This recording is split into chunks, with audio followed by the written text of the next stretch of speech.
अस्सलामुअलैकुम दोस्तों, मैं हूं राव कमर रिजवान और आप देख रहे हैं मेरा यूट्यूब चैनल।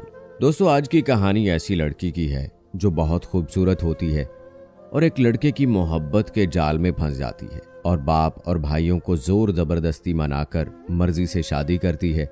फिर उसके साथ जो होता है सुनकर आप भी कानों को हाथ लगाएंगे। आखिर ऐसा क्या हुआ उसके साथ, ये सब जानने के लिए मेरी आज की इस वीडियो को आखिर तक लाजमी देखिएगा। और अगर आपने अभी तक मेरा चैनल सब्सक्राइब नहीं किया है तो अभी सब्सक्राइब कर लें। तो चलिए दोस्तों, शुरू करते हैं अपनी आज की कहानी।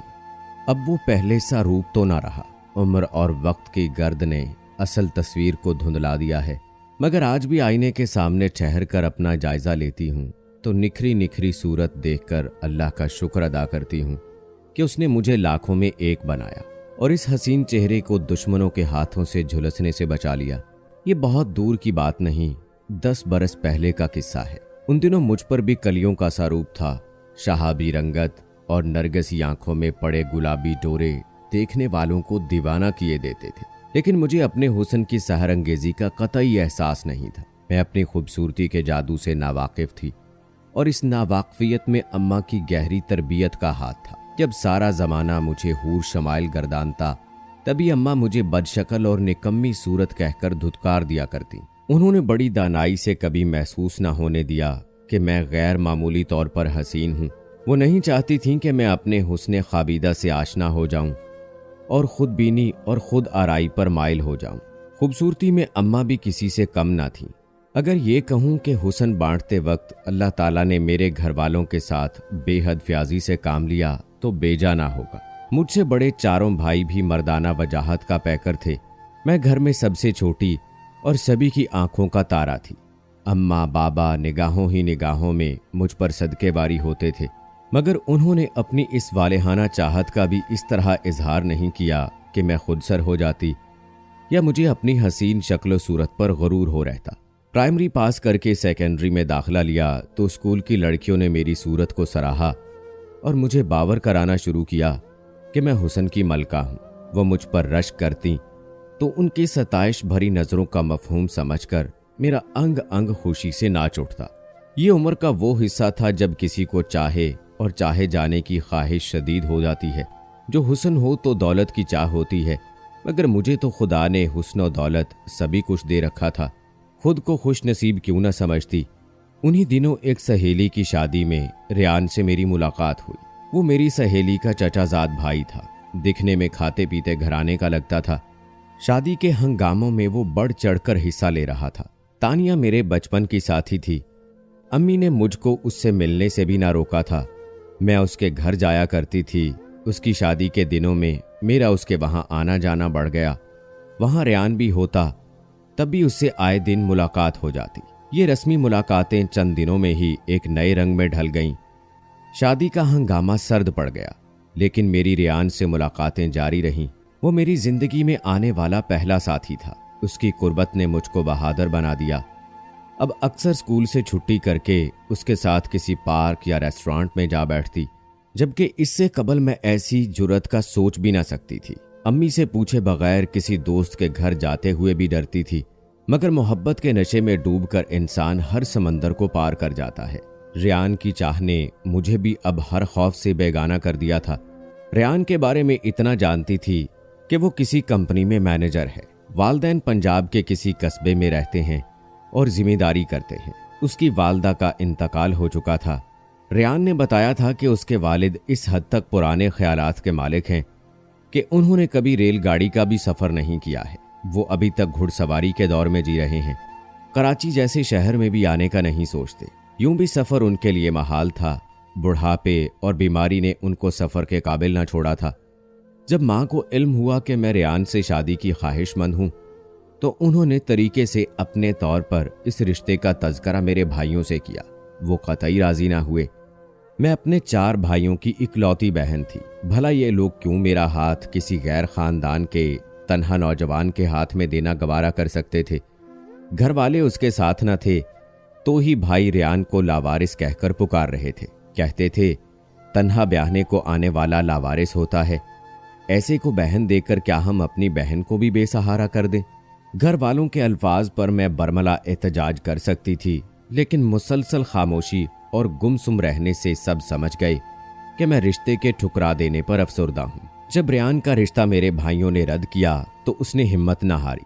उसने उनसे राब्ता रखा और यूं हमारे घर की दहलीज पर इतनी बार माँ के कदमों में हाजिरी दी कि बिलाखिर मेरी माँ ने मिन्नत समाजत से बाबा जान से मनवा लिया।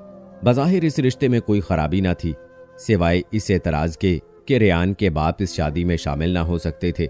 वो अपने ठिकाने से बाहर निकलते ही ना थे।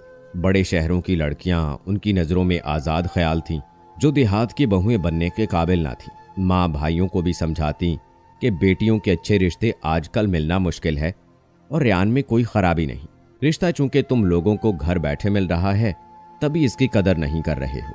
गर्ज माँ के समझाने पर घर के सभी मर्द राजी हो गए और यूं 4 माह बाद मेरी आरजू धूमधाम के साथ पूरी हो गई। शादी के बाद चंद माह रेयान ने मुझे शहर में अपने रिश्तेदार के घर रखा और फिर गांव चलने की ख्वाहिश जाहिर की। मुझको भला क्या एतराज हो सकता था। मैं तो खुद अपने ससुराल वालों से मिलने को बेकरार थी। जुस्तजू थी कि देखूं ये कैसे लोग हैं। मैंने कभी गांव की जिंदगी देखी ना थी।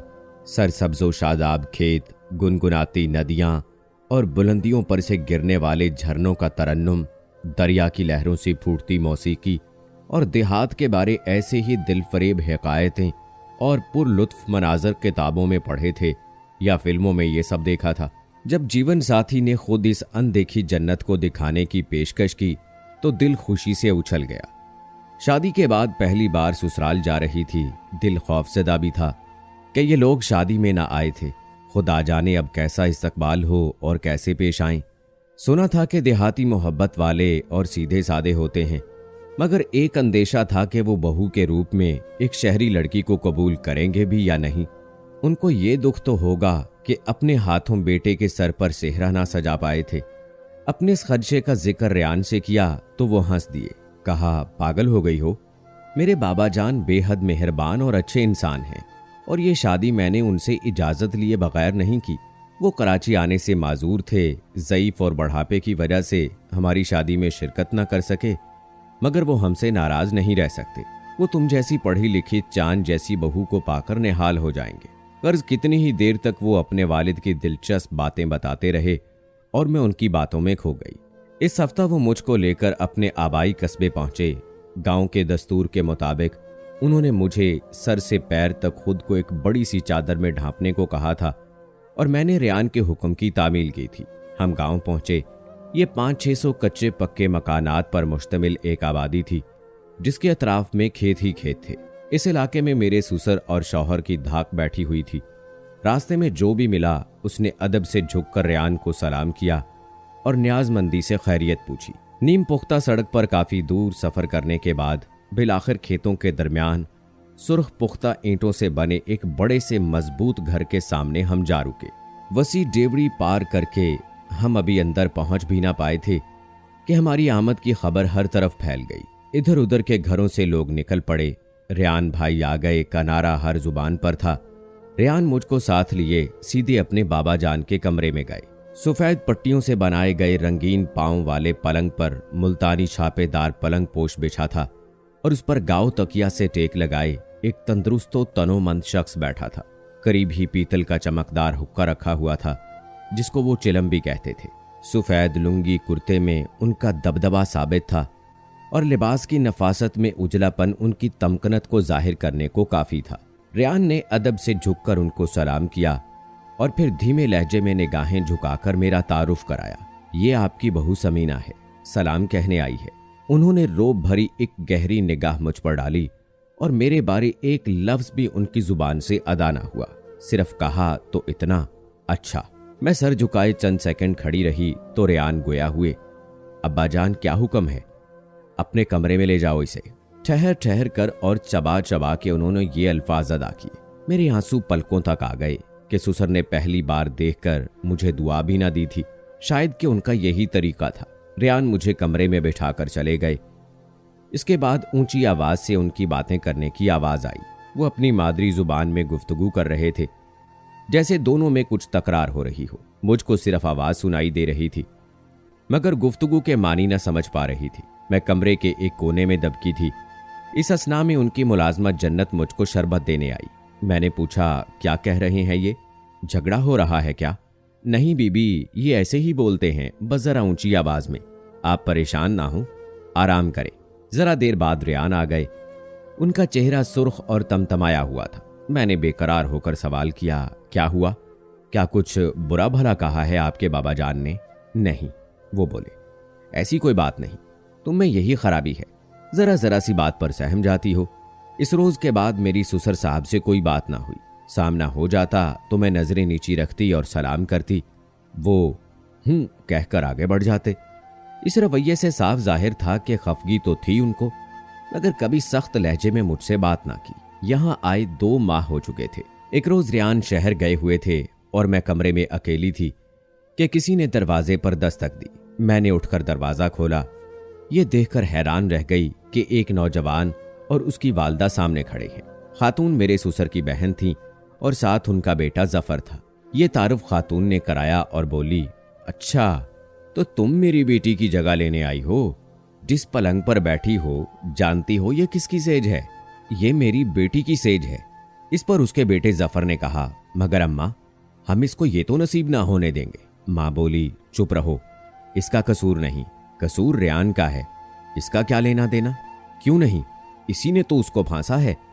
अगर मेरी बहन को कुछ हो गया तो मैं दोनों को नहीं बख्शूंगा।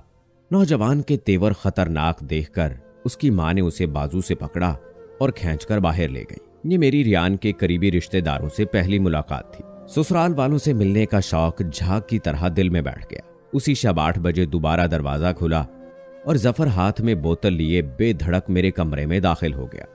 उसका चेहरा वहशत भरा था। आते ही बोला, जानती हो मेरी बहन रेयान की 10 बरस से मनकूहा थी, मगर उसने उसकी जिंदगी की खुशियों को रौंद कर तुमसे शादी कर ली। वो भी 17 बरस की है और उसने इस उम्र में खुशी का मुंह देखने की बजाय मौत को गले लगा लिया है। उसने काला पत्थर पी लिया है और अस्पताल में मौत से जंग लड़ रही है। मैं हैरत से जफर की बात सुन रही थी। वो तैश में दीवाना लग रहा था। मैंने पहली बार उसकी जुबान से काला पत्थर का नाम सुना था। नहीं जानती थी कि देहात में लोग इससे क्या काम लेते हैं। बहरहाल ये अंदाजा हो गया कि महरुन निसा, जो रेयान की बचपन से मनकूहा थी, उसने खुदकुशी की खातिर ये पत्थर पीसकर पी लिया था। मैं तो यहाँ के हालात से बेखबर थी। क्या मालूम था कि रेयान की मंगेतर उसकी फुफ्फो की बेटी है और जब वो 7 साल की थी उसकी मंगनी हुई थी और 2 साल कबल उसका निकाह हो गया था। रुखसती बाकी थी कि रेयान ने मुझसे शादी कर ली। इस वजह से उस लड़की ने काला पत्थर पी लिया और अस्पताल में आखिरी सांसें ले रही थी। उफ मेरे खुदा, मेरे तो पैरों तले से जमीन निकल गई जब जफर ने यह बताया। मैंने कहा, भाई साहब, मुझे कुछ मालूम ना था।